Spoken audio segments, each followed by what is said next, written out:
제1강연은 다도의 정신으로서 선비정신이라는 제목으로 한국차인연합회 박건웅 회장님의 열강이 있겠습니다. 박건웅 회장님은 언론인과 정치인을 거쳐 본 연합회에 30년간 회장으로서 봉사하셨고 또한 하시고 계십니다. 여러분의 큰 박수로 박건웅 회장님께 강연을 부탁드리겠습니다. 박수 부탁드립니다.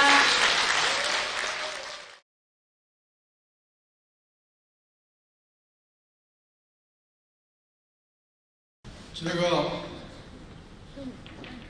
1992년 한국차인연합회 회장으로 취임했습니다.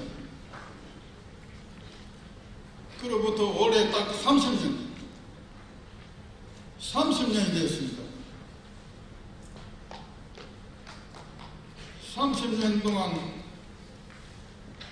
한국의 차문화 발전을 위해서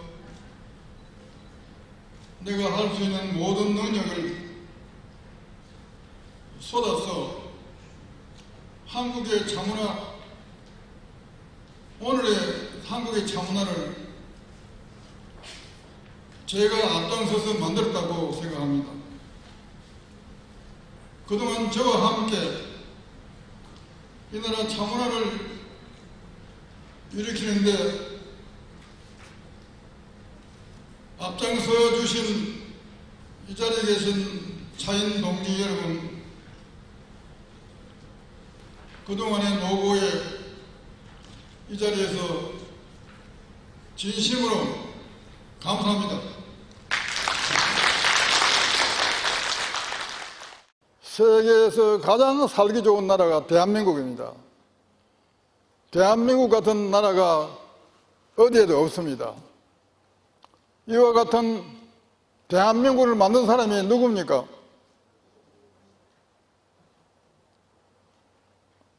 세계 어디에도 없는 잘 사는 나라, 편안한 나라, 남북이 분단되어 있지만은 그런 걱정 없는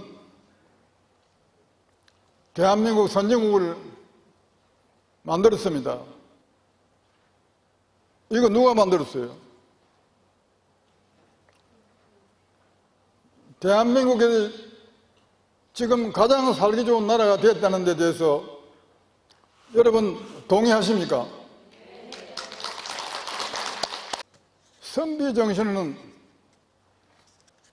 조선 500년 동안에 나라를 지탱해온 그 선비정신, 조선 초기에 이성계를 태조 이성계로 왕으로 모셔놓고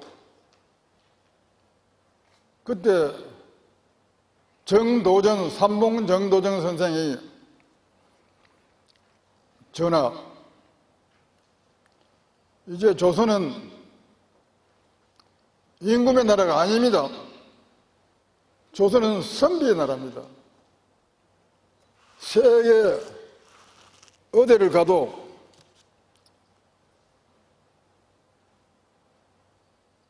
우리는 500년 전에 우리 할아버지를 알고 있잖아요. 우리 500년 전에 우리 할아버지가 누군지 500년 전이면 그때 고려 말입니다. 근데 그때부터 지금까지 족보가 다 있잖아요. 이런 민족이 세계에 없어요. 가운데 중자, 발올 정자. 한국의 다도 정치는 중정이다, 그렇게 결정했습니다. 차를 만들 때도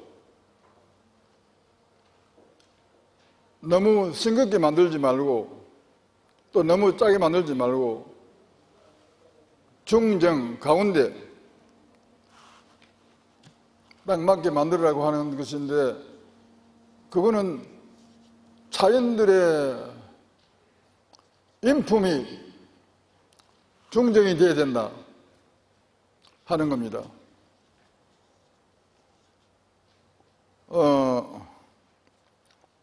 이 자리에 모이신 차인 동지 여러분, 지난 30년 동안 나와 함께 한국의 차문화를 오늘의 수준으로 일으킨 데 함께 하신 여러분에게 이 기회에 진심으로 감사드립니다. 100세 가기 전에 99살 때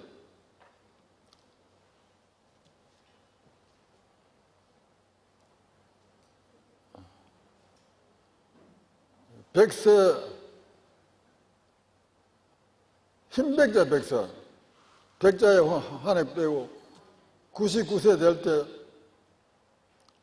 내가 서예 전시회를 하려고 합니다. 내가 100세 갈 수 있도록 여러분들이 힘찬 박수 좀 쳐보세요.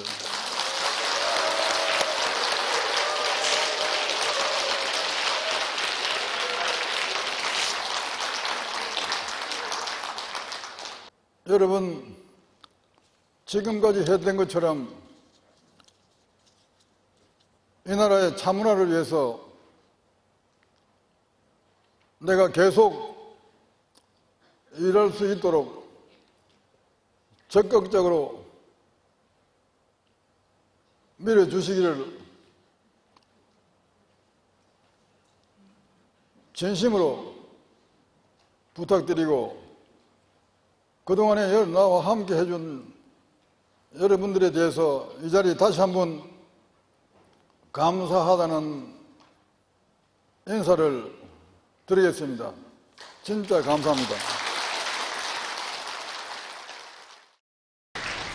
오늘 제2 강연을 해주실 분께서는 우리나라 차나무 품종, 육종의 역사라는 제목으로 경북대학교 교수님이었으며 현재 명예 교수님이신 박용구 박사님의 강의가 되겠습니다. 박용구 박사님은 경북대학교 농업생명과학대학 임학과 교수로 계셨고 현재 명예 교수로 계십니다.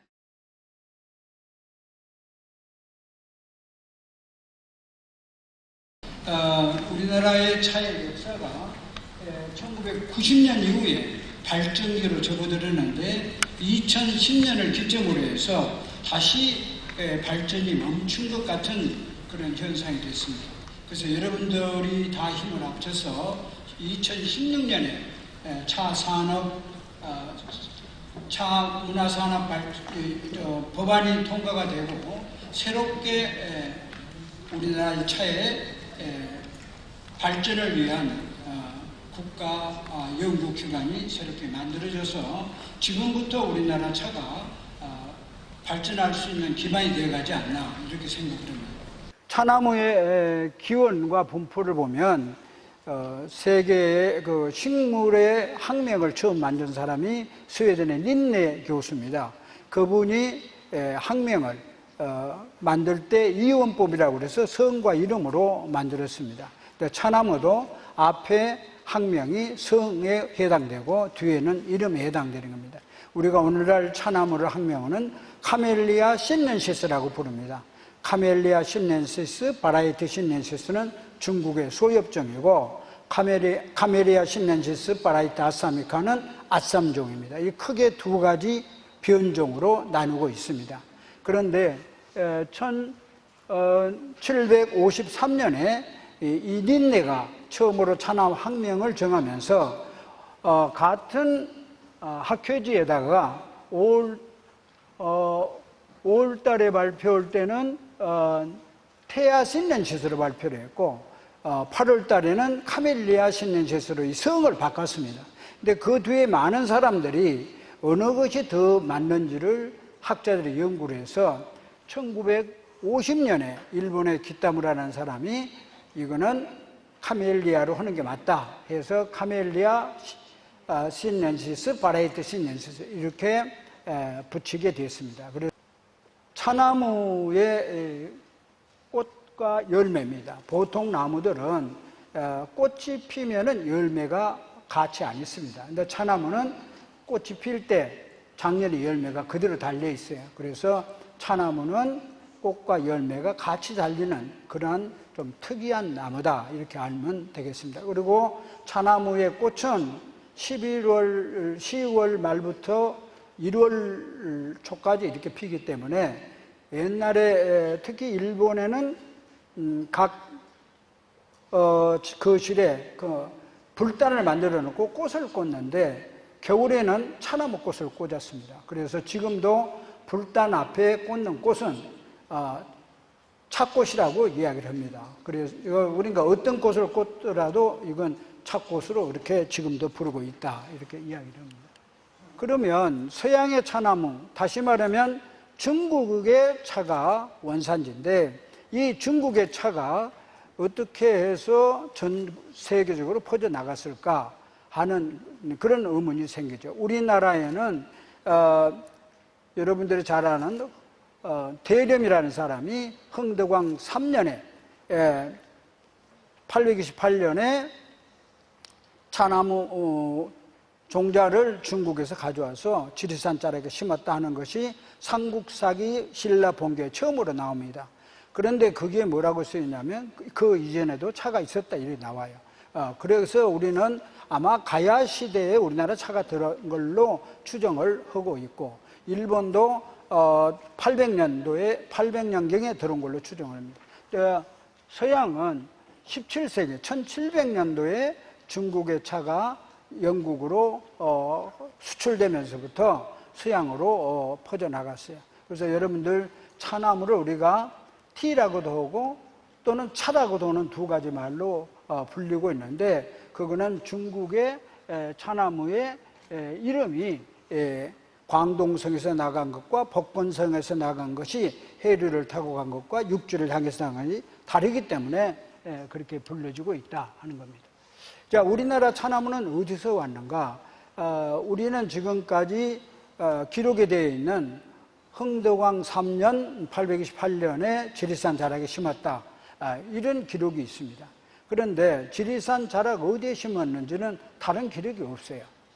지금은 구례군에서는 구례가 차의 시베지다 그러고 하동군에서는 하동군이 차의 시베지다고 그러는데 그 기록이 정확한 기록이 없습니다. 그래서 학자들은 지금도 어느 곳인가 하는 것을 여러 가지 문헌을 검증하거나 또는 자료를 연구해서 그걸 밝혀내고 있는 중이라고 보시면 됩니다.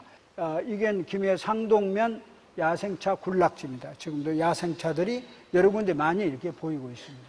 이거는 장군차라고 김해에서 심어놓은 건데 원래 우장춘 박사라는 사람이 김해 농업시험장장을 했어요. 여러분들 우장춘 박사는 잘 아시겠습니다만은 우장춘 박사는 일본의 동경대학에서 학위를 하고 거기서 식물 6종을 전공을 했습니다.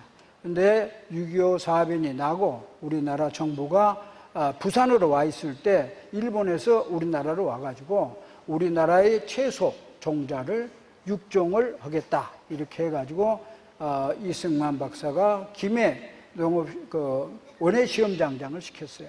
그래서 우장춘 박사가 열심히 우리나라의 원예 작물을 6종을 해서 많은 고추, 마늘, 파 이 모든 것들이 우리나라가 외국에서 종자를 수입하지 않고 원예 종자를 이용하게 됐어요. 우리가 차는 난대 식물이죠. 차는 난대 식물이어서 우리나라는 차가 자라는 북한지입니다. 그러니까 가장 북쪽 끝에 있어요. 추워. 그래서 우리나라에서는 차나무를 6종을 할 때 제일 첫째 목표가 뭐냐면 추운 곳에도 살아남을 수 있는 차나무를 목표로 삼았어요. 그래서 차나무의 북한지라는 말은 우리나라의 차나무가 북쪽까지 살 수 있는 곳이 어딘가 하는 건데 이것을 계속 관심을 갖고 봤습니다. 그래서 우리나라는 경제적으로 차를 지금 심을 수 있는 데가 1990년대까지는 익산, 김제, 남원, 경남, 함양 이런 곳까지 이야기를 했었는데 2007년에 북위 38도 28분에 위치한 강원도 고성군 현내면 대진 삼리에 우리가 지역 시험을 같이 했는데 안 죽고 잘 살았습니다. 그래가지고 현재는 강원도 현내에 그 차밭이 거기서 차 생산을 해가지고 지금 서울에서 판매를 하고 있어요.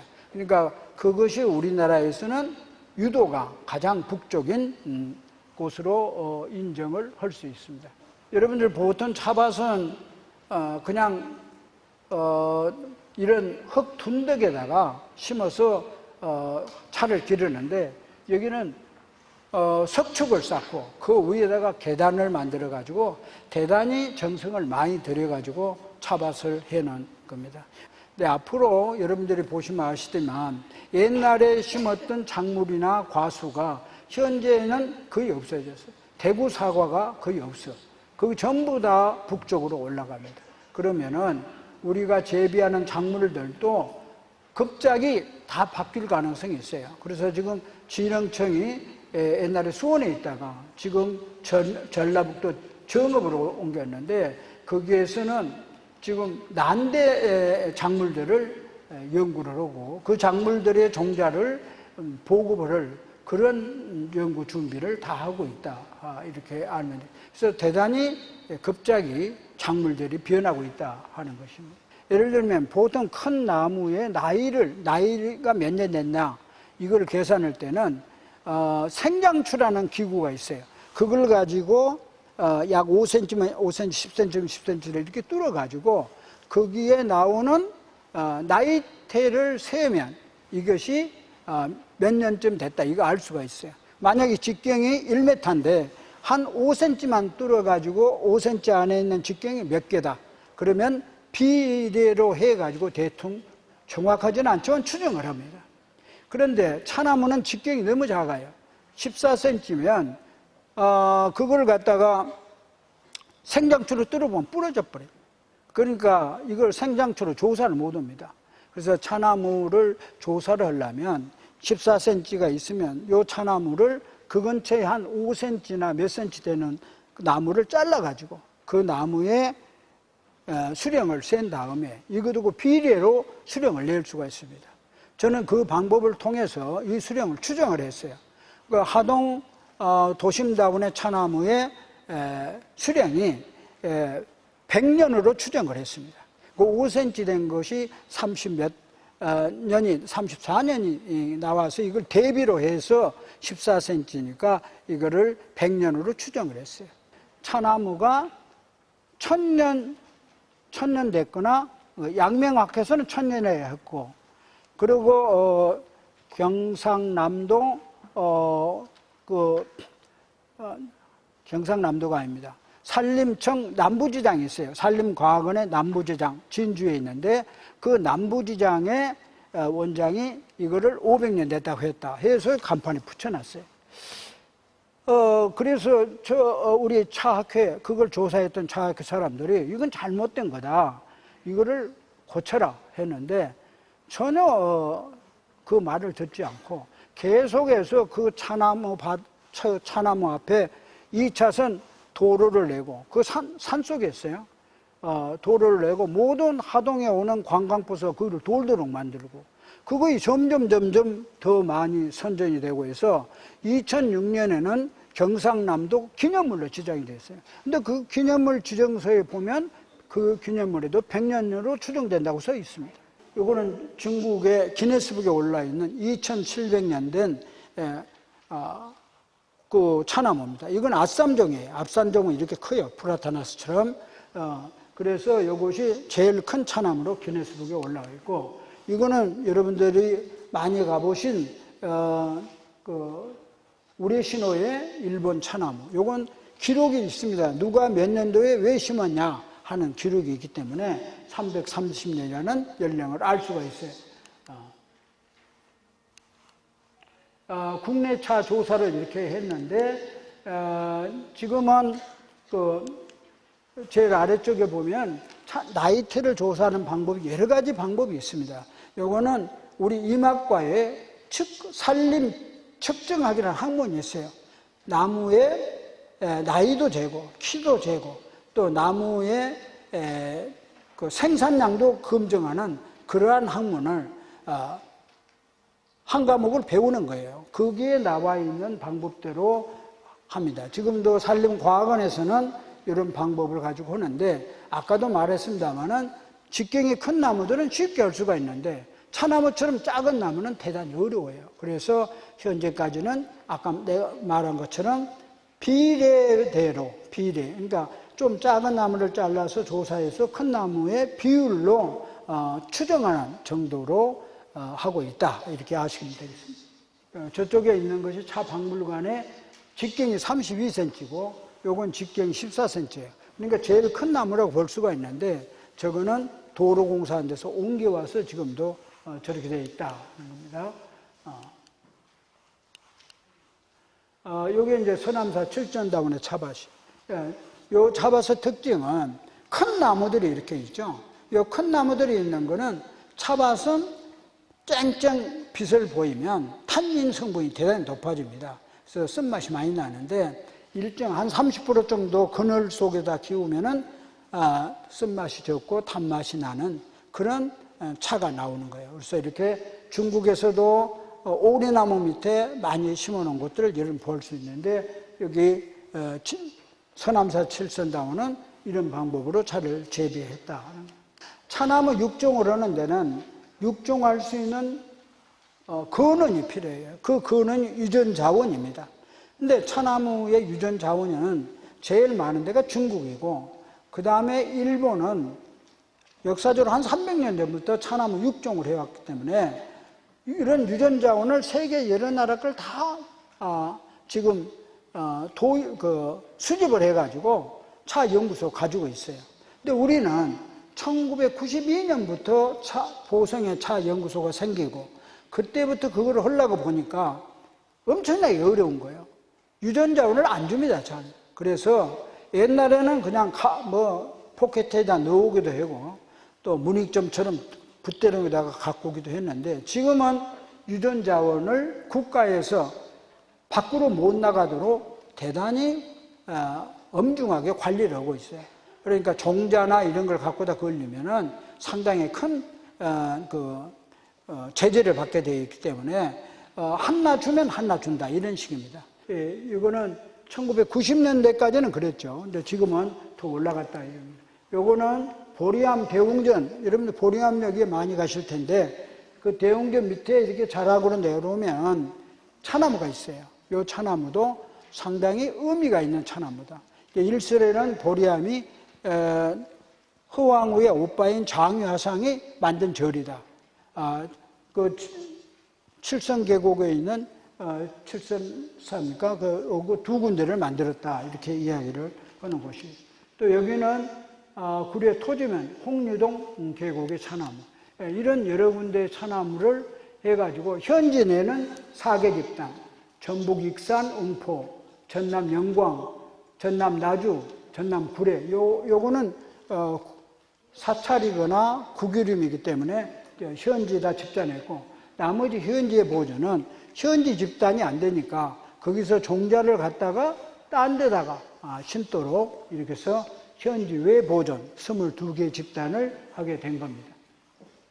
육종 방법에는 교잡 육종이 있고 선발 육종이 있어요. 교잡 육종은 하나는 병충해가 강하고 하나는 차이파리의 생산량이 높으면 두 개를 교배를 시켜가지고 그거를 새로운 품종으로 만듭니다. 이걸 이제 교잡 육종인데, 그 교잡 육종의 과정을 쭉 보면 원래 24년이 걸려요. 차나무 하나를 심는 분들 많이. 근데 시간이 많이 걸리죠. 그래서 요즘에 우리 차 연구소에서는 그걸 14년으로 줄였습니다. 그 14년으로 줄여가지고 차 품종을 만들고 있어요.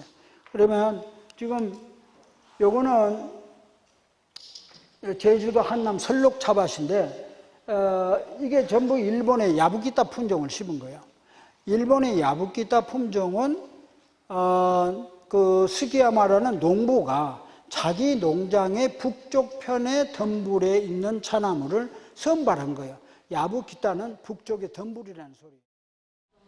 우리의 만남은 기쁨과 기다리는 행복이 있습니다. 어제 저녁은 기다리던 반가운 동기들과의 기쁜 만남으로 행복한 시간들을 많이 가지셨습니까? 네. 인생은 지금까지가 아니라 지금부터 시작이라는 말이 있듯이 제37회 전국 차생활 지도자 연수회 둘째 날 첫 강연인 본 연수회 제3강연의 시작의 문을 열겠습니다. 강연 제목은 고려시대의 차문화 특성으로 동아시아 차문화연구소 소장으로 계신 박동춘 박사님의 강연이 있겠습니다.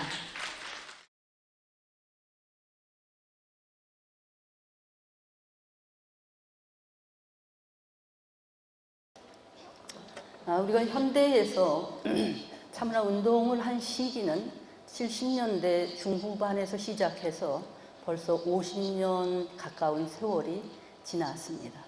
현실적으로 우리가 초기 1세대의 차문화 운동 시기에 한국차에 대한 열망이 얼마만큼 지금까지도 지속되고 있는지, 그리고 한국차의 현상은 현재 우리가 그들이 노력했던 그러한 뜨거운 자리들을 잘 이어서 우리가 현재 한국차의 발전에 모색되는 모멘텀을 만들고 있는지, 이런 거에 대한 고민스러운 그런 그런 상황들에 놓여 있는 것 같습니다. 고려시대의 차문화는 융성함을 이룩했고, 그러한 질적인 팽창이나 가치에 있어서도 어느 시대가 구현할 수 없었던 문화를 이룩했던 시대라고 할 수 있습니다. 이것은 물론 그 문화를 이룩할 수 있었다라고 하는 것은 고려가 중국에서부터 들어왔던 차를 고려화했고, 또 하나는 차를 즐길 수 있는 유형적인 도구를 완성할 수 있었다는 것과, 또 하나는 차를 향유했던 사람들의 문화적인 의식과 사상적인 의식이 특출했기 때문에 고려는 외국에서 들어온 예래 문화를 자화하는 데 성공했고, 그러므로 해서 이것을 토대로 해서 삶의 영유를 향상할 수 있는 토대의 음료의 가치를 구현했던 시대가 아닌가 생각합니다. 고려시대에는 남할여초의 부산선문이 개창되면서 음다층이 확산을 예고했던 시대 흐름을 보였고, 불교의 영향력이 사회 전반으로 확장되면서 차의 중요성이 왕실 귀족뿐만 아니라 관료 문인까지로 확대된 시기였습니다. 그러므로 고려시대는 차문화가 사원과 승려들이 주도하는 문화의 시대 환경을 맞을 수밖에 없었고, 사원은 차의 격조를 생산하는 문화의 공간이었습니다. 그러므로 고려는 예려 문화의 이질감을 극복하고 고려 문화의 동질성을 자화함으로써 또렷하게 고려인의 미감과 정서와 예술적인 안목을 완벽하게 구현함으로써 차문화의 황금기를 이룩할 수 있었습니다.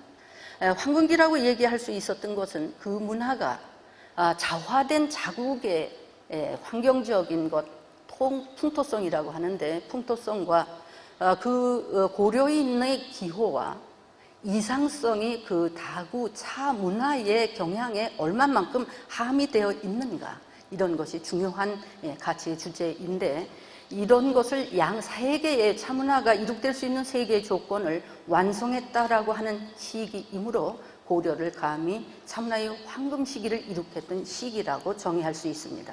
쌍계사에 주석하고 있었던 진강국서의 비명의 내용을 잠깐 소개하면, 다시 누군가 한나라는 건 중국 차입니다. 당나라 차겠죠. 당나라 차를 공양하는 사람이 있으면 솔솥에다가 놓고 죽처럼 끓여 마셔서 가루를 내지 않고 끓였다. 나는 이것이 어떤 맛을 지녔는지 알 수가 없다. 다만 배를 적실 뿐이다. 이런 말씀을 남겼습니다. 이때 당나라는 여러분들이 아시다시피 병차 시대고 가루차의 시대였습니다. 그런데 9세기까지 활동했던 진강국사는 바로 이렇게 번거로운 다사를 피하고 차가 주는 가치의 유형적인 단순함을 취했다. 이러한 것들을 진강국사의 비명에서 우리가 이해를 할 수 있게 됩니다. 그러면 왕실에서 하사했던 차는 어떤 차들이 있었는가 하는 것입니다. 이것은 고려에서 직접 생산했던 차들이 있었고, 또 송황실에서 왕실에 하사했던 차도, 최고급 새로운 차도 이러한 왕실에서 고려의 관료나 승려들, 그리고 80이 넘는 백성에게 하사한 사례가 다양하게 보여집니다. 이것은 송황실에서 보낸 차는 송의 차 문화의 흐름을 얻을 수 있는 직접적인 기재로 활용한 것입니다. 그렇기 때문에 고려는 송에서 유행했던 새로운 제다법이 고려에 바로바로 수입돼서 그 문화를 향유할 수 있었던 배경이라고 하겠습니다. 그 다음에 10세기 말에는 90된 관리들에게 또는 차를 하사했던 사료들이 이렇게 보여집니다. 또 11세기에는 80 이상 된 남녀나 중한 황자들, 이런 사람들에게 차가 하사됐습니다. 이것은 바로 고려사회가 노령층, 그러니까 환관고독이라고 하는 것을, 환과고독이라고 하는 계층들을 왕실이 가장 먼저 구호하는 대상인데, 여기에 원로들, 그러니까 나이가 많고 병든 사람들에게 차를 하사했던 것은 이 고려사회가 이러한 어려운 사람들에게 차를 하사해서 건강에 유의하고 오래 살으라고 하는 그런 상징성이 보여지는 선물의 유형이다, 이렇게 보여집니다. 연에는 덩이차를 갈고 또 마에는 입차를 가는 것입니다. 그러니까 고려시대에는 이게 단차가 유행했던 시대라 하더라도 제다법은 두 가지가 병존된 시대였습니다. 하나는 연에다 갈아서 연고차의 형식인 단차가 만들어지기도 했고, 또 하나는 고급품의 이 입차, 우리가 마시는 입차가 생산되기도 한 것입니다. 그래서 그 입차는 우리가 우리는 입차로 쓰는 것이 아니라 이렇게 마에다가 갈아서 가루를 내서 격불하는 그러한 이 탕법이 유행됐던 시기였습니다. 그 다음에 이제 왕실에서 보여지는 의례 중에서는 왕자나 왕녀를 책봉하는 의식이 있었고, 공주의 결혼 의식에도 차가 거행되었습니다. 차가 올려졌던 것이죠. 그 다음에 이제 이 외교의 사절들을 접대하는 접빈의 의례에서도 차가 쓰여졌었고, 이것이 차가 내지는 의식들이 성행됐는데, 이것은 12세기에 서궁이 우리나라 인종 때 오셔서 한 달간 머무르면서 그 고려의 풍토, 문화, 사찰, 그다음 민속, 전각, 관료, 이런 고려사회의 전반적인 이러한 조사를 해서 이것을 사행의 일종의 보고서를 올린 것이 바로 선화봉사 고려도경입니다. 이것은 물론 차문화뿐만 아니라 고려사회의 모든 문물을 조망하는 아주 귀중한 자료인데, 아이러니하게도 이것은 서궁이라고 하는 휘종 때에 사신이 우리나라의 일종의 어떠한 정보를 수집해서 이런 것들을 휘종에게 올리었던 사행 보고서라고 하는 것, 이것이 바로 고려의 사회 전반을 조망하는 자료다. 이게 참 역사의 아이러니입니다. 여기에 보면은 김형초의 다조라고 하는 데에 보면, 이걸 번거로워서 제가 번역을 안 했습니다. 토산차는 맛이 쓰고 떨다. 그래서 입에 넣을 수가 없었다. 그런데 중국 사람들은 중국의 납차나 또는 용봉사단을 중요하게 여겼다. 그래서 하사된 것 외에도 상가에서 또한 이런 차들이 유통됐다. 그러면서 근래에서는 참맛이 있는 것을 즐겨해서 더욱 다구가 더욱더 잘 만들어지게 됐다. 그래서 여기에서 고려시대의 11세기에 고려에서 생산됐던 차들의 도구들이 나오는데, 금화오잔이나 비색 소구, 그 다음 은로 당관, 이런 것들이 이제 다구인 것입니다. 그래서 금화오잔이라고 하는 것은 송휘종의 백차의 유행으로 인해서 건뇨의 흑잔들이 유행되면서 고려에서도 그 유행을 따라서 검은 잔에 하얀 거품을 내는 건효잔이 한때 유행했습니다. 이것이 고려사회에서도 그러한 도구들이 생산돼서 일시에 유행되다가 사실은 끊어졌습니다. 건효잔은 일시에 만들어졌다 끊어졌습니다. 그래서 이제 대부분 천태산을 중심으로 한 이 승려들이 이 건뇨가 나오는 건조 지역에 대부분 수요층은 선종 승려들이었습니다. 그러다가 이 건효자는 중간에 생산이 중단되고 말았죠. 여기 보면 녹태전을 대나무 공의로 부수자, 신학가에서 돌던 수컷 오리가 놀라서 깼다. 이것은 뭐냐면, 녹태전을 대나무 공의로 부수다라고 하는 것은 이 단차는 가루를 낼 때 연에다 갈기 전에 목대제라고 하는 곳에다 넣고 1차로 분쇄를 합니다. 이것을 지금 얘기하고 있는 것입니다. 그러니까 나무로 만든 통인데 이 가운데가 뚫려 있고요. 거기에다가 차 덩어리를 넣고 요런 거를 넣고 망치를 이렇게 두드리면 1차 가루가 되지 않습니까? 그걸 이제 목대제라고 하는 것인데, 그렇게 해서 1차 가루를 내서 연에다 가는 것입니다. 아까 입차는, 산차는 마에다 간다고 그랬죠. 네. 그래서 이것은 바로 단차를 목대제에, 그러니까 나무절구에다가 부수는 광경을 바로 이규보가 노래하고 있는 것입니다. 그 다음에 13세기 가루차가 유행됐던 이런 것은 이인노의 승원의 차맷돌에서 잘 보여지는데, 차맷돌이라고 하는 거가 아까 산차를 가는 도구라고 했었죠. 네. 차맷돌 천천히 돌아 월부를 돌리자. 월부라고 하는 것은 맷돌에 이렇게 돌리는 거를 월부라고 하죠. 옷가루 날린다.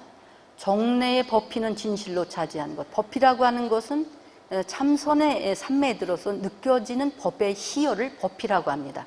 이것은 나 스스로에게 늘 자제하고 있는 것이다. 그런데 이것이 욕망이나 이런 데 가려져서 이것을 우리가 베껴내는 것을 수신이나 수행이라고 얘기하지 않습니까? 그러니까 법피는 늘 나에게 자제해 있는 것이다. 맑은 하늘에 우레치고 눈이 펄펄 내리는 듯하다. 이것은 바로 차 맷들을 가는 정황을 이렇게 시로 노래하고 있는 것이죠. 그 다음에 이제 승려들이 얼마만큼 차에 대한 이러한 이론가였는가, 이러한 사례를 보여주는 것이 덕연원에 머물면서 화답하다라고 하는 시인데, 늙은 중은 일도 많다. 찬맛을 평가하랴 다시 물을 평가하랴. 이것은 바로 이규보가 승려들이 차에 대한 전반의 이론가다라고 하는 것을 이렇게 시문에서 남기고 있는 것입니다. 그 다음에 이제 이런 것은 최고급의 차는 이러한 14세기까지도 우리나라의 고려에 유행했다, 이런 사례들을 이렇게 보여주는 지문이고요. 그 다음에 그 마지막에 차맛은 어땠느냐, 이런 것들이 이한수의 한수의 시에 나오는데, 여기에 보면 입에 닿자 착착 감기듯 부드럽고 매끄러워서 마치 전내나는 어린아이 같다. 이것이 차맛의 정의입니다. 이 차맛의 정의는 감기듯 하다라고 하는 것은 굉장히 윤활한 차를 얘기하고 있는 것이고, 부드럽고 매끄럽다 또는 감미롭다, 전내난다, 이런 것은 다 감미로운 맛의 세계를 여기서 얘기하고 있는 건데, 이것은 고려시대에 다 이러한 단차를 유행했던 시대이나 현재 우리가 산차를 마시는 시대이나 맛의 정의는 동일합니다. 그래서 기여를 보충하였는데 유독 차만은 기록하지 않고 내버려 두었다. 내버려 두지는 않았죠. 물론 이 신농시의 본초 강목이라든가 이 초목에 대한 노는 신농이 서술한 이후에 후대에 계속적으로 가차되었다라는 것이 정설입니다.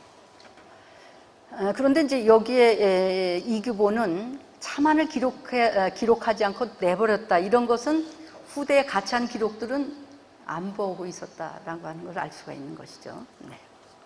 온갖 만물과 차의 같고 다름을 논하지 않았다. 성인이 말하지 않은 바를 누가 평가하겠는가? 해탈에 힘쓰는 연스님이 더욱 즐긴다. 이것은 뭐냐면 바로 다른 사람들은 이규보의 안목입니다. 이 견해인 것입니다. 이렇지는 않지만 이규보는 연수님을 높이기 위해서 앞단계의 논거들을 이렇게 축약하면서 겸수님을 상대적으로 높이는 시를 구사하고 있기 때문에 이런 말들이 쓰여지는 것인데, 그런데 해탈에 힘쓰는 연수님이 더욱 즐겼다라고 하는 것은 또 다른 차가 이 승려들이 전문가이고 활용이 가장 원활했던 것, 활발했던 것은 승려다, 이런 것들을 보여주는 것입니다. 고려시대 중국에서 들어온 차는 예래문화죠. 이것이 고려하는 데 성공했던 시대였다. 이것의 주축은 귀족 왕실과 그 다음에 승려들, 관료 문인들이었다라는 것이고, 이것은 고려가 자체적인 고려화를 했던 시기는 10세기로 봅니다.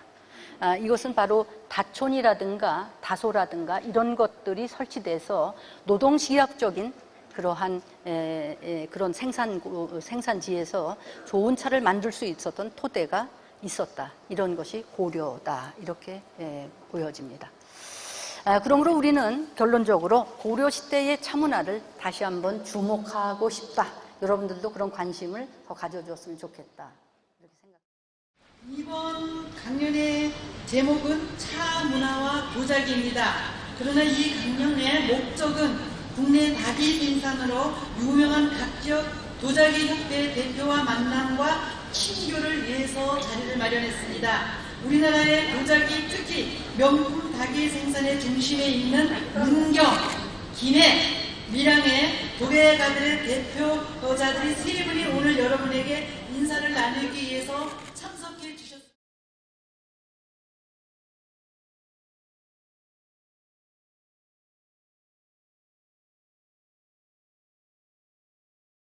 문경 도자기 협회의 오정택 이사장님이십니다. 또 중앙의 김해 도예협회 안원관 이사장님이십니다. 오른쪽에 경남 찻사발 국제공모전 장기덕 운영위원장님이십니다. 안녕하세요. 반갑습니다. 오늘 이렇게 자연연합회 지도자 연수회에 함께 자리하게 됨을 기쁘게 생각합니다. 저는 문경 찻사발 축제 추진위원장을 맡고 있는 월봉교회 오정택이라고 합니다.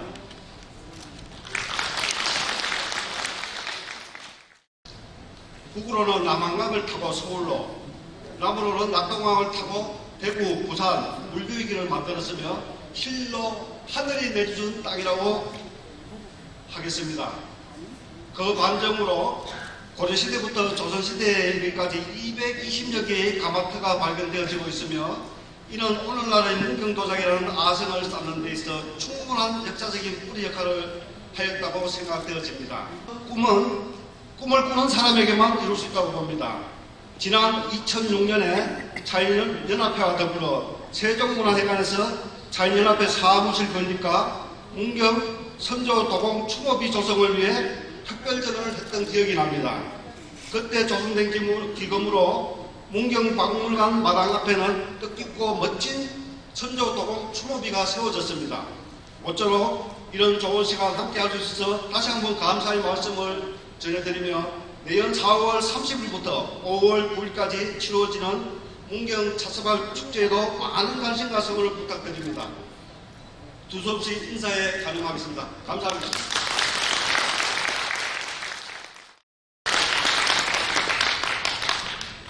예, 감사합니다. 한국차인연합회 나인 여러분 만나 뵙게 되어 대단히 반갑습니다. 저는 김해도협회 이사장직을 맡고 있으며 지압료를 운영하는 지압 안홍관입니다. 제 47회 전국 차인 생활 지도자 연수회에 이렇게 귀한 자리에 초대해 주셔서 감사드립니다. 차는 차와 차그릇은 신과 체입니다. 채생활과 차 문화에 있어서 아이들 곁에서 우리 도예가들도 다도에 필요한 중요한 좋은 차그릇을 만들어 묵묵히 함께 할 것입니다. 다시 한번 만나 뵙게 되어 반갑습니다. 아무쪼록 다인 여러분의 즐거운 연세가 되시길 바랍니다. 이상입니다. 감사합니다. 조선시대 때 일본 다인들이 경남 지역의 중나 사발에 대해서 말씀을 드리고자 합니다. 이 주제를 선택한 이유는 문화는 만드는 사람의 것이 아니라 향유하는 사람의 것이기 때문에 이 조선에서 만들어졌던 우리의 기술로 만들어졌던 도자기지만 그 도자기를 문화화시키고 형식화시키고 400년이 흐른 이 시점까지 우리의 도자기를 활용을 해서 일본 다도 문화를 꽃피우고 있는 사발의 중요성을 한번 말씀을 드리고자 합니다. 현대사회는 다양한 종류의 차의 유통과 더불어서 그 음용하는 방법만큼이나 차도 또한 다양한 것이 현 상황입니다. 한중일 삼국중에서 일본은 가루차를 이용한 행답법과 그 다음에 도구 등이 상당히 많이 발달한 나라입니다. 차의 정신이나 음용 방법에 관한 각종 수칙이나 그 다음에 의뢰 수준까지 형식과 내용의 그 두 측면을 고도로 발전시킨 것이 바로 일본의 차문화죠. 일본의 차문화를 살펴보는 이유는 이 일본의 차문화 속에서 조선에서 만들어졌던 사발들이 어떠한 역할을 하고 있는가를 말씀드리고자 일본의 차문화를 간단하게 언급을 하도록 하겠습니다. 여러분들도 알다시피 일본의 그 가마쿠라 시대 때 에이사의 선사에 의해서 임재종이 일본에 전파가 되고 또 차씨를 갖고 가서 일본에 심으면서 일본의 차문화를, 송나라의 차문화를 전파시킨 인물로 평가받고 있습니다. 이 에이사의 선사는 끼따 양생기를 저술해서 가마쿠라 막부의 3대 쇼군인 미나모토 사네토모에게 헌상을 했죠. 그리고 이후에 일본의 차문화는 승려 계급에서 무사들의 계급, 그 다음에 무사 계급을 통해서 대중에게 확산되어 가는 것이 일본의 차문화라고 볼 수 있습니다. 그리고 가마쿠라 시대 때 그 일본의 차문화는 중국의 성원을 흉내내서 큰 규모의 찻자리가 이루어졌고, 그 다음에 호화스러운 차도구로 인해서 많은 병폐를 갖게 됩니다. 그리고 이 차문화는 정치 세력의 확장과 일종의 과시용 모임으로 전락하는데 이 시기의 문화를 우리가 서원차라고 얘기를 하고 있죠. 그리고 무르마치 마쿠 시대에는 이런 서원차의 여러 가지 병폐들을 해소하고 자성의 운동으로 서민적인 그 선종풍의 차문화인 와기차가 정립이 됩니다. 그리고 이 초암차 다풍을 이어받은 다케노 조라든지 그 다음에 리큐에 의해서 일본의 다도와 와기차는 완성이 되죠. 바로 이 리큐는 차도구의 개발과 연구에 심혈을 기울여서 후에 라쿠다완이라고 하는 일본의 다완을 개발을 하게 됩니다. 부산을 근교로 해서 양산이라든지 김해에서 이 시대 때 사발들이 주문이 되었었는데요. 양산이라든지 김해는 비공식적인 루트를 통해서 이 사발이 주문이 돼서 생산이 되었고, 이 부산 같은 경우에는 정식으로 임진왜란이 끝나고 난 뒤에 정식으로 조정에다가 의뢰를 해서 공식적인 도자기가 생산되었던 곳이 바로 이 부산 외관입니다. 그리고 임진왜란이 끝나고 난 뒤에 1607년도에 국교가 정상화되면서 1618년에 부산의 외관이 정식으로 다시 오픈을 하게 됩니다. 그리고 대마도에서는 이 외관에다가 도자기를 주문하기 시작을 하는 거죠. 그래서 만들어졌던 게 바로 부산 초량 외관의 가마라고 말씀을 드릴 수 있고요. 이 가마가 정식으로 1639년에 외관 안에 이 가마가 만들어져서 생산이 되고, 그 다음에 1717년까지 약 80년 동안 정상적인 가동을 하게 됩니다. 그러다가 여러 가지 이유로 1718년도에 일시 폐쇄가 됐다가 1743년까지 일본의 그 도공들이 조선에서 기술을 배워가는 명목으로 43년도까지 유지가 되다가 43년도에 완전히 폐쇄가 되는 것이 부산 초량외관입니다. 여기서는 그 형태와 규격, 색상, 태토의 배합이라든지 문양 이런 것들이 일본의 주문서에 의해서 만들어지는데, 이 주문서는 주로 일본의 마쿠라든지 그 다음에 다인에 의해서 주문서가 만들어졌습니다.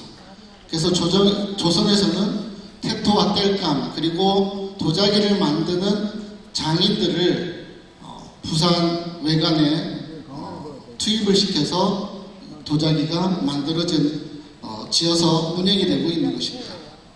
바로 이 그림이 그때 그 당시에 일본에서 주문한 주문서가 되겠습니다.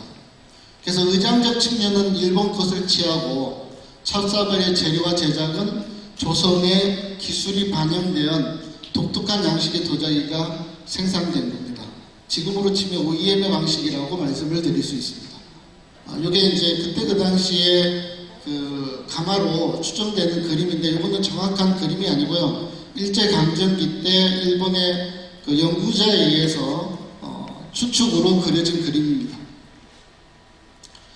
여기에서는 크게 제가 이제 오늘 말씀드리고자 하는 것은 9가지의 사발의 유형을 말씀드릴 건데 제가 시간이 많이 부족한 관계로 이 그림은 간단하게 설명을 드리고요.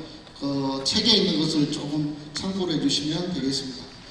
일단 이 어본 입학은 1639년도에 대복차의 호속가와 산사의 장수가 축하를 하기 위해서 이 그림을 디자인해서 엔슈에게 넘겨줬는데 이 엔슈가 이제 주문서에 해가지고 만들어졌던 게 바로 이 어본 사발이 되고요.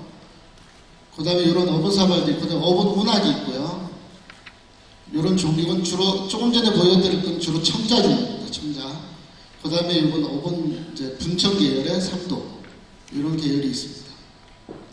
그리고 이거는 이제 조삼도라고 해서 이제 조각을 하는 게 되겠죠. 우리말로 요새는 세금사발이라고 이름을 하나하나씩 지고 있습니다. 이런 종류가 있고요. 그 다음에 이제 어본 귀알, 세모목이라고 불려지는 우리가 전통적으로 내려오는 어본하고는 약간 추상적인 그런 형상을 띠고 있다고 말씀을 드릴 수 있습니다. 그 다음에 이제 어본 반사라고 하는 사발이 있는데 이거는 이제 그때 그 당시에 통신사라든지 그 다음에 사절단을 통역했던 사람을 판사 또는 반사라고 불렀습니다. 그래서 통역관들에 의해서 주문이 되어서 만들어졌던 사발을 어본 반사라고 얘기를 합니다. 이러한 종류도 있습니다. 그 다음에 이런 화력이라고 이름이 붙여져 있는 어본 반사 사발이 되겠습니다. 그 다음에 해어본, 요거는 이제 주문한 어본에 그림이 그려져 있는 사발을 해어본이라고 합니다. 그래서 이런 종류의 그때 그 당시에 생산되었던 사발이 있는데 저는 개인적으로 이런 사발은 지금 그림을 내놔도 상당히 세련된 지금 현 시대에 맞는 그런 사발들이 아닐까. 이때 이 당시에 일본의 다인들의 그 안목이 상당히 높았음을 얘기하지 않을까 싶습니다.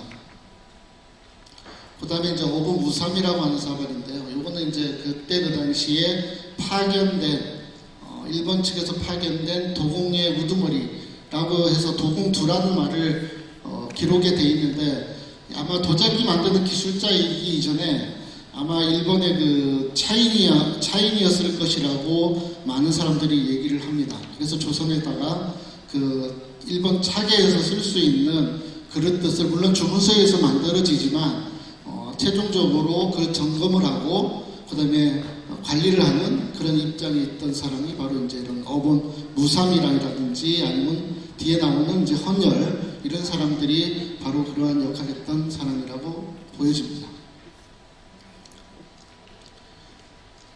제가 지금 정해진 시간 10분까지밖에 안 해서 좀 마음이 좀 급해졌는데요.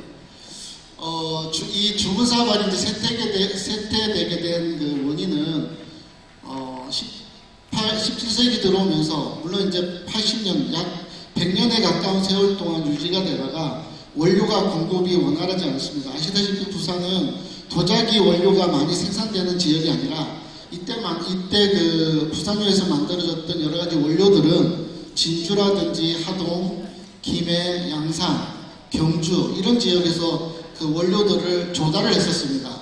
그래서 그 조달 사항들이 상당히 원활하지 않게 되고 또 일본이 17세기 들어오면서 일본의 도자기 기술이 많이 향상이 되죠.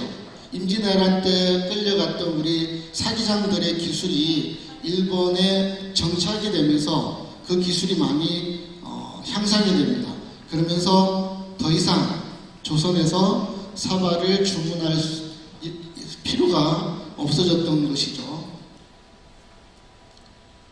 그리고 이 주문사발의 한계는 아까도 말씀드렸듯이 미적인, 조형적인 부분이라든가 미적인 부분은 일본의 다인 차계의 정신이 많이 들어가 있었고요. 우리는 단지 기술적인 부분들만 제공을 했었기 때문에 한계점에 달하는 겁니다. 사실은 이 어분사발에 대한 연구가 지금 사학계나 학계에서는 잘 연구가 되지 않고 있는데요. 그 안 되는 이유가 우리나라에서는 일본의 주문에 의해서 만들어진 사발이기 때문에 우리 게 아니라고 생각을 하고 있고요. 또 일본에서 주문을 했지만 생산은 조선에서 한 거기 때문에 일본 게 아니라고 생각을 하고 있다는 거죠. 그래서 이 부분이 연구가 지금 활발하게 이루어지지 않고 있습니다. 이 문화는 여러 방면의 것들이 종합을 해서 하나의 문화를 형성을 합니다. 차문화도 마찬가지죠. 차에 대한 이론, 그 다음에 차에 대한 제가 방법, 그 다음에 차에 필요한 의상, 차에 필요한 도구, 이 여러 가지들이 종합을 해서 차 문화라고 하는 하나의 그 카테고리를 형성한다고 생각을 합니다. 그래서 여러분들이 앉아 계신 여러분들은 문화를 향유를 하면서 또 문화를 기획을 하고 문화를 즐기는 차인이 됐으면 좋겠습니다. 오늘 강연 주제는 신라의 선차 문화로 대한민국 식품 명인이신 김동근 교수님께서 강연이 되겠습니다. 김동근 교수님께서는 상계 명차 주 대표로서 대한민국 식품 명인 제28호 또는 농식품 가공 발전 공로로 대통령상을 표창을 받으셨습니다. 한국 전통식품 명인 시정 제28호 농림식품으로 수상받으셨습니다.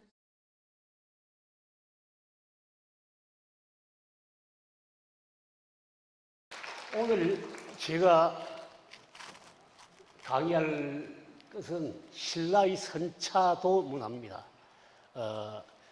잘 아다시피 차가 불교를 만나면서 선과 함께 도의 음료가 됐습니다. 그래서 그 중국에서 생겼던 선차도 문화가 우리나라에 언제 들어왔으며 우리나라에는 어떤 초기의 선차도 문화가 있었는지 거기에 대해서 우리가 좀 살펴보도록 하겠습니다. 오늘 우리가 살펴볼 것은 삼국유사에 기록된 정신대왕의 태자보청과 효명의 수도 이야기와 성덕왕의 왕자 정중무상, 우리나라에는 기록이 거의 남아있지 않는 정중무상 선사의 중국에서의 차와 수행의 기록들, 또 역시 우리나라에는 기록이 남아있지 않습니다만은 신라의 왕자로서 중국에 건너가가지고 지장보살이 되었다고 하는 지장왕보살 김교각 스님에 대한 차에 대한 수행까지를 살펴보고요. 무상선사, 성덕왕의 왕자를 하는데 이분은 중국에서만 기록이 많이 남아있지만 우리나라에는 기록이 거의 남아있지 않는 초기의 선차문화에 대한 많은 기록을 남긴 분이고요. 또 진감해소선사 계속 이야기하고 있는 선사의 차생활을 살펴보도록 하겠습니다. 지금부터 1200년 전에 불교의 새로운 종파가 생겼습니다. 그때까지만 하더라도 부처님의 말씀, 불경이죠. 불경을 달달 외우면서 불경을 공부하는 사람이 큰 스님, 대사로서 존경을 받았는데 이때부터는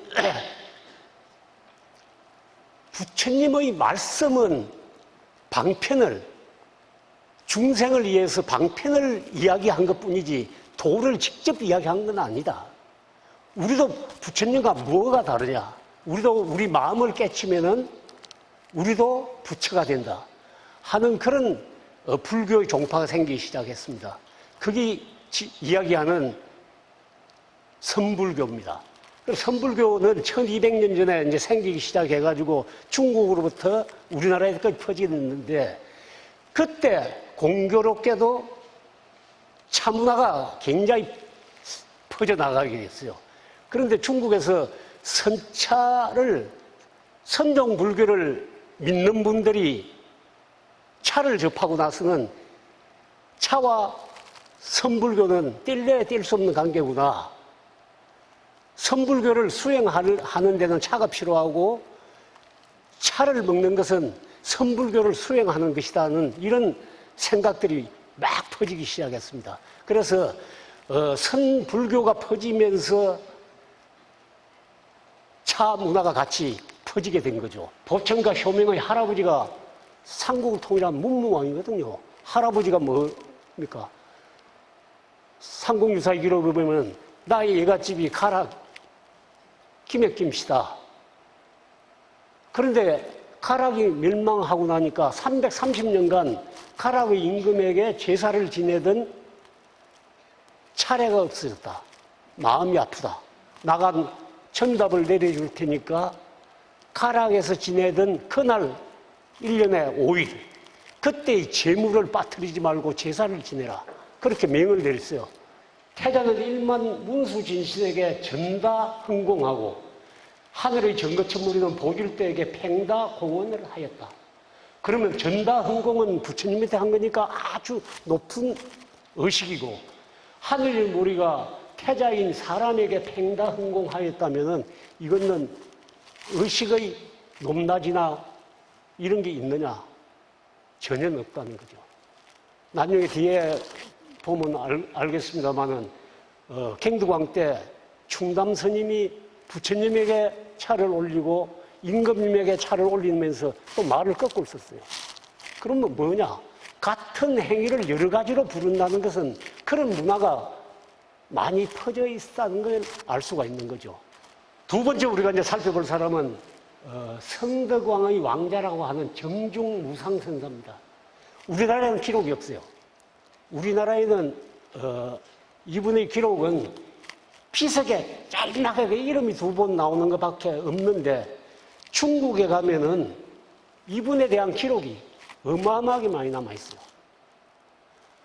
무상은 독특한 수행법, 인성연불이라는 것을 만들어서 했는데, 무엇이냐? 무억, 무념, 망막. 지나갔던 안 좋은 일은 생각지도 말고, 지금도 헛개비 같은 걱정이나 번뇌를 떨어뜨리고, 돌아올 일에 대한 걱정을 말하라. 그래서 이분의 인성연불을 연불선이라고 하는데, 그게 아니고, 초기의 선종불교의 도노선이다. 그렇게 지금은 이야기하는 아주 독특한 수행법을 중국에서 펴는 사람이에요. 그러니까 차와 연관된 이런 깨달음으로 제자를 삼고 법을 전해준 그런 스님입니다. 그래서 이 무주선사의 개송이 중국을 통틀어서 차와 연관된 최초의 개송이다. 그렇게 이야기합니다. 신라차를 중국에 갖다 신고 99세까지 살면서 지장보살이 되었다. 죽고 나서 나를 함에 넣고 3년 후에 나를 열어보고 나가 썩지 않았으면 나의 법신을 보존하기를 바란다. 3년 후에 보니까 간절히 움직이고 그대로 살아있는 사람 같아요. 그래서 이분은 지장보살의 현신이다.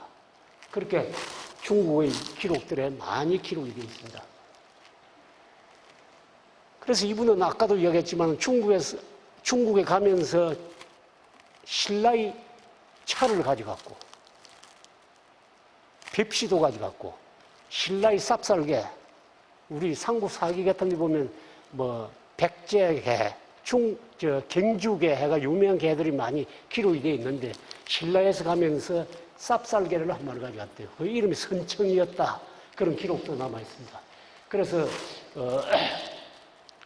이분이 수행을 할 때 호랑이가 아기를 물고 가는 걸 아기를 구해줬어요. 구해줘가지고 절에서 그 애를 간호를 하고 키우는데 좀 크니까 불교에 영 뜻이 없어, 그 애기가. 그래서 지장보살이 너는 그러면 절에 있지 말고 마을로 내려가거라 하면서 시를 지어준 게 있습니다. 이 시가 우리나라 사람으로서 최초의 시고 중국의 유명한 시만 모은 당시집에 올라있는 그런 시예요. 그런데 여기 보면은 차에 대한 기록이 나온다. 쓸쓸한 절간이라 집 생각을 하는구나. 절의 성방을 작별하고 구화산을 내려가더라. 너는 난간에 오르면서 중마 타기를 좋아했었지. 절간에서 불경 공부는 게을렀고 병에 시냇물 기르며 달도 함께 길어왔지. 찬물을 떠오너라 하면 동자가 시냇물에 가서 보름달이 떠 있는데 달이 너무 물속에 예쁘거든요. 그러니까 이 꼬마가 달을 떠서 같이 항아리에 담아가지고 물을 집어와서 스님에게 보름달도 같이 떠왔어요. 이런 거죠. 시냇물도 길어오면서 달도 함께 떠오더니 착거리며 찻사발에 꽃놀이도 이제는 그만. 착거리며 찻사발에 꽃놀이도 이제 그만. 이게 뭔 말입니까? 우리나라 신라나 중국 당나라 때, 당나라 말기 저 때는 덩이차를 가루를 내서 씻어서 거품을 내서 먹었죠. 그걸 이야기하는 겁니다. 착거리며 찻사발에 꽃놀이도 그만. 그래서 옛날부터 가루차를 씻어서 먹으면서 그걸 뭐 눈꽃이 피었다, 꽃이 피었다 이런 표현들이 많잖아요. 그걸 이야기하는 겁니다. 착거리면서 찻사발에 꽃놀이도 이제는 그만. 잘 가거라 부디 눈물 흘리지 말아라. 이 노선은 짝할 구름과 안개가 있단다. 이게 우리나라 출신 사람으로서는 최초의 차시예요. 중국의 가루차를 노래한 그런 시다는 겁니다. 지장보살을 모신 구화산은 중국 불교의 4대 성지가 되었다. 그리고 구화산에 가면은 99년까지 살았던 지장보살을 기념하기 위해서 99m 높이의 지장보살을 모시고 있습니다. 그리고 이제 신라 35대 갱덕왕 때는 우리나라 차문화 태평성대의 시절이었고 차문화의 가장 찬란했던 그런 시절입니다. 갱덕왕 때 가장 찬란한 성차 문화를 우리가 알 수가 있습니다. 월명사와 청량루에서 만났을 때 차를 먹고 수정 염주를 주고 했던 기록들 여러분들 잘 아시죠? 그래서 월명도 국선의 물이었다, 하랑의 우두머리였다 이런 그 기록들이 있고요. 뭐 차를 시주를 했더니 동자가 나타나가 차와 염주를 미륵보살산 앞에 올리고 갔더라 이런 기록들 쭉 있습니다. 그리고 갱덕왕은 돌아가신 선조를 위해서 석굴암을 짓고 살아있는 조상을 위해서 불국사를 지었다 그러죠. 그리고 석굴암에는 본존불대에 보면은 정말 아름다운 찻잔을 넣은 보현보살상이 있습니다. 충담스님의 훌륭함을 안 갱덕왕이 국사가 되어주라고 아무리 이야기해도 팽개치고 갑니다. 가면서 안민가를 지어줍니다. 안민가는 여러분 잘 알죠? 임금이 임금답게 폐설아치가 폐설아치답고 백성이 백성답다면은 나라가 태평할 것입니다. 답게라 그러죠. 답게. 누구나 자기답게 산다면은 나라가 태평할 거다 하는 그런 안민가를 지어준 그런 사람입니다. 옛날 기록에 보면 하계는 연화방계처라고 그래요. 그래서 진감성사의 쌍계사에 있는 국보 비석에 보면은 연화세계라고 그랬어요. 연화세계. 연화세계가 뭡니까? 부처님이 상주하는 곳이다. 하계는 연화세계.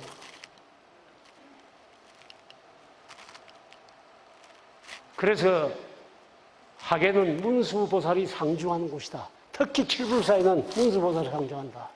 그래서 대웅전보다 크고 높게는 못 짓지만은 칠불사의 복판에는 문수전이 있어요. 문수전이. 그래서 지금도 하계골 특히 칠불사에 있는 문수보살이 있어가지고 절이 어려움에 처하면은 문수동자가 나툰다 하는 그런 이야기들이 수도 없이 남아 있습니다. 아까도 처음 이야기했습니다만은 임금의 명으로 진감해소선사의 정기를 고은채춘 선생이 29살에 중국에서 귀국해가지고 첫 번째로 쓴 비문이 진감해소선사 비문입니다.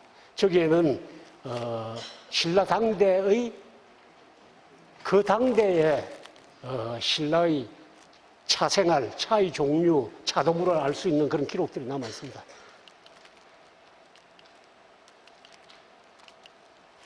여러분들 쌍계사 왔을 때 많이 이야기했던 거고요. 예, 그림만 몇 개 보여주고 마치겠습니다.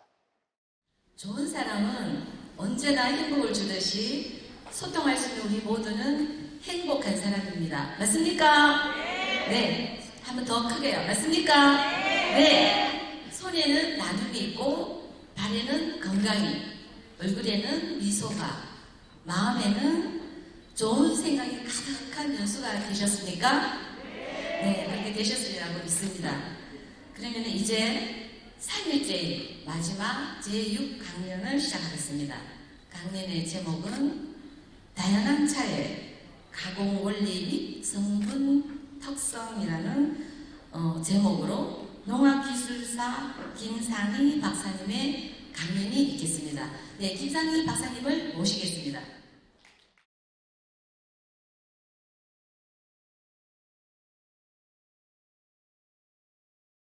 아마 제가 어떻게 보면 여러 전문가 선생님들한테 배워야 되는데 이렇게 이 자리에 서게 돼서 참 영광스럽기도 하고 참 부끄럽기도 합니다. 잘 봐주셨으면 감사하겠습니다. 예. 우수한 건강 기능성 소재입니다. 즉 카테킨, 카페인, 아미노산, 플라보노이드, 비타민 등 여러 가지 성분에 의해서 여러 가지 항산화, 항균, 항종양 등 여러 가지 활성을 다양하게 나타냅니다. 차만큼 이렇게 다양한 활성이 있는 것들은 현재 지구상의 수중에서 많지는 않은 것 같아요. 제가 볼 때는. 그 다음에 이제 우리 전통, 우리가 보존해야 할 전통 식문화 상물이 아닌가 생각합니다. 우리 신라 흥덕왕 3년에 지리산에 파종을 해서 우리가 파종 이후에 계속적으로 전통 발전시켜온 전통적인 지식산물이 아닌가 이렇게 생각합니다. 차는 이제 식품에는 3차 기능이 있어요. 되게 어떤 식품이나 다. 1차 기능은 영양 기능, 2차 기능은 기호 기능, 3차 기능은 생체 조절 기능이 이제 모든 식품에 다 있는데 저는 여기에 하나를 더 붙여서 4차 기능을 해서 우리 정서 조절 기능을 하나를 더 추가를 개인적으로 했습니다. 이게 이제 앞으로 다도를 통해서 여러 가지 정서 순화도 하고 그 다음에 산업사회에서 지친 영혼들에게 어떤 좋은 자양분이 될 수 있는 소재가 아닌가 해서 진정한 우리 21세기의 문화예술음료가 아닐까 이 생각을 하고 있습니다. 이 다음은 차나무의 학명인데요. 이 차나무는 이제 옛날에 이제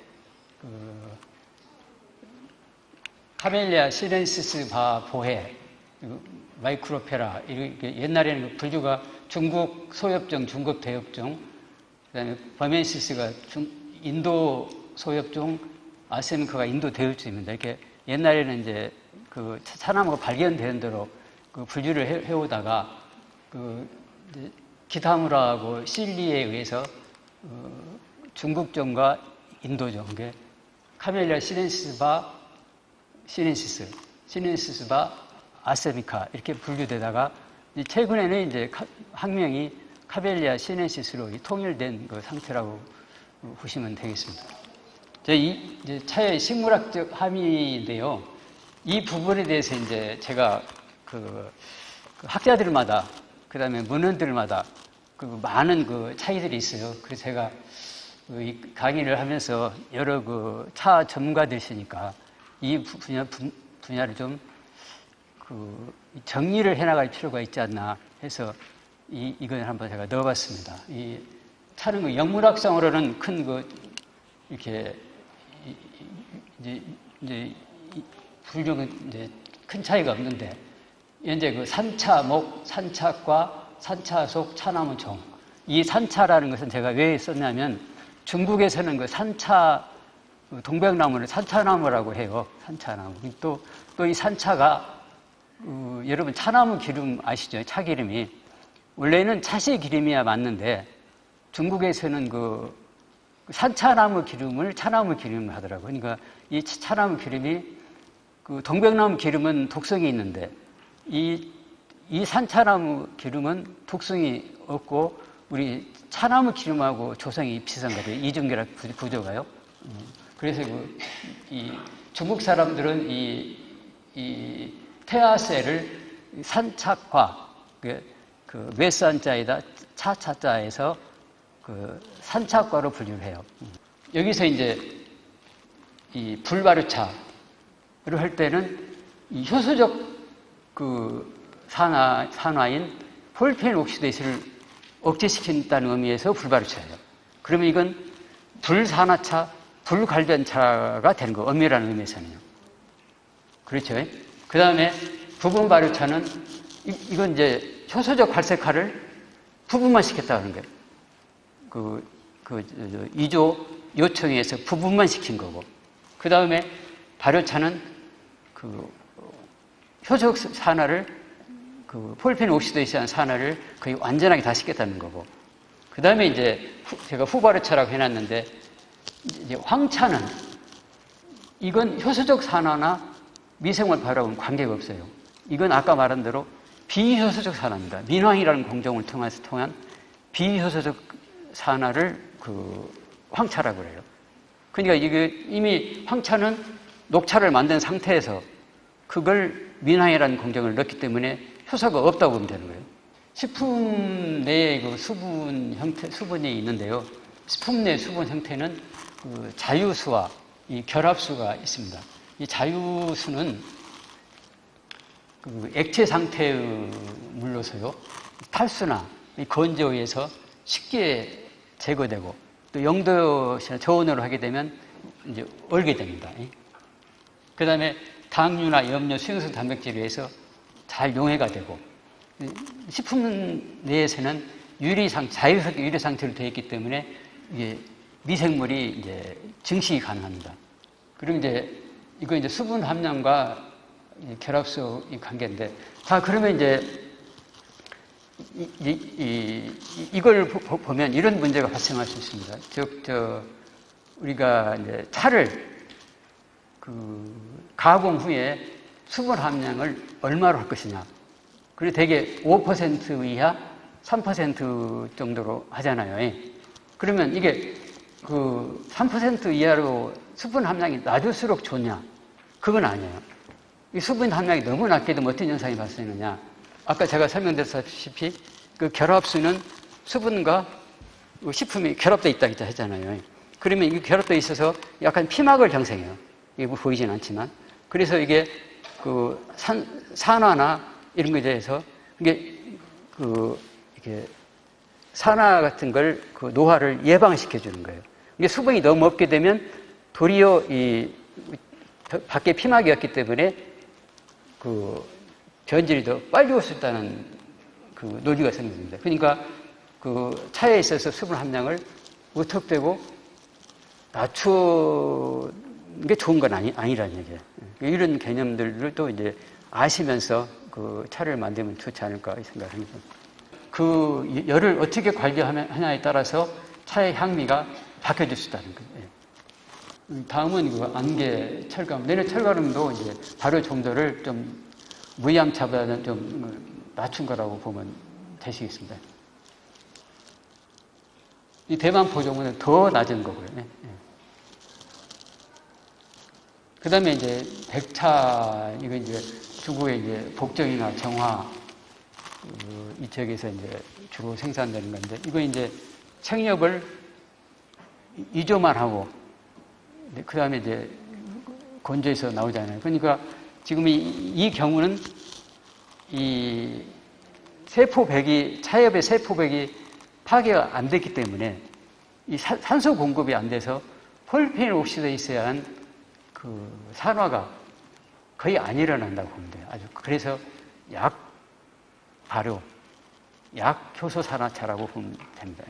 진정한 효소, 완전한 효소 산화를 이용한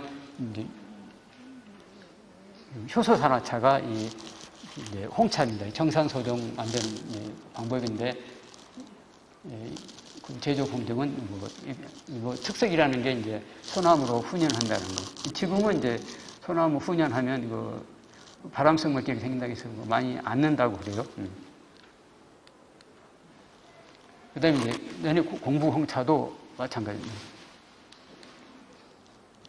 이거 이제 분쇄 홍차인데, 스리랑카나 그 인도에서 주로 이제 유럽 사람들이 마시는 우리 이제 차에 원료인데, 여러분이 잘 아시다시피 CTC 방법, 분쇄, 찢기, 비틀기를 통해서 차엽을 분쇄한 후에 만드는 건데, 이걸 차엽을 분쇄하게 되면 차엽의 그 성분이나 내용물이 이제 표면적이 넓어지기 때문에 산화가 빨리 일어나요. 이런 경우는 이제 이조를 가볍게 하고 마세에서 발효를 시킵니다. 그래도 발효도가 상당히 높은 그 차엽이 생산되는 것이죠. 자, 이게 이제 후발효차, 이제 여러 가지가 있는데, 저는 이제 보이차반 가지고 이제 설명을 드리겠습니다. 이거 이제 생엽을 이제 살청, 유념해서 건조를 하면 이게 보이차, 모차인데, 이걸 병으로 찍으면 이제 우리 보이 생차가 되는 거고요. 이걸 이제 모차를 퇴적을 해서 발효를 시켜서 건조를 시켜서 이제 보이 선별해서 보이 병으로 찍으면 병차, 산차하면 산차. 이렇게. 그러니까 여기서 보면 보이 생차, 그 모차 원료 저것은 엄밀한 의미에서 보면 그 녹차예요, 녹차. 우리가 그 6대 차 분류로 보면 녹차예요. 그러니까 생차를 바로 찍었을 때 얼마나 있는 게 후발효가 되는 것인가. 저는 생차는 제가 판단하기에는 그 발효가 미생물 그렇게 많이 안 일어난다고 봐요. 저는 그렇게 생각합니다. 지금 생차는 왜냐하면 저장 기간이 길고 하니까 그 연구하는 사례가 거의 없어요. 전부 이제 숙차 형태로 해서 연구들을 많이 되지 생차는 연구가 안 돼요. 그러니까 적어도 우리가 생차의 수분 함량은 10% 정도 이하이기 때문에 거기에 자랄 수 있는 미생물은 제가 곰팡이만 좀 자랄 수 있는데 그것도 이렇게 많이 안 자랄 생각해요. 그러니까 우리가 저장하면서 수분 함량을 어떻게 조절하느냐에 따라서 보이 생차는 특성이 많이 달라질 거라고 저는 보고 있습니다. 다음은 이제 황차입니다. 이 황차는 생엽을 살청해서 살청하고 이제 민항이라는 공정을 하잖아요. 근데 살청하는 것은 효소적 산화를 완전히 억제시킨 거고, 그 다음에 민항은 민항 과정을 통해서 마이알 반응이 저는 일어난다고 봐요. 아까 말씀드린 대로 비효소적 산화가 일어나는 거예요. 그러니까 이 경우는 발효라는 개념을 넣으면 안 돼. 여러분. 그 발효는 아까 말한 발효차 분류에서는 효소적 산화나 미생물을 발효라 했잖아요. 근데 이건 효소적 산화가 아니라 비효소적 산화가 일어나는 거예요. 이 꽃봉오리가 피기 전에 꽃봉오리 상태에서 따서 밤에 와서 그 개화가 될 때 그 차하고 섞어서 이제 그 꽃만 걸려내는데 이 공정을 좋은 차는 9번을 한다고 그래요. 그게 아주 시간이 많이 걸린 거였는데 그 잘 만들어지는 자스민 차는 그 차원이 다르게 맛이 있더라고요. 예.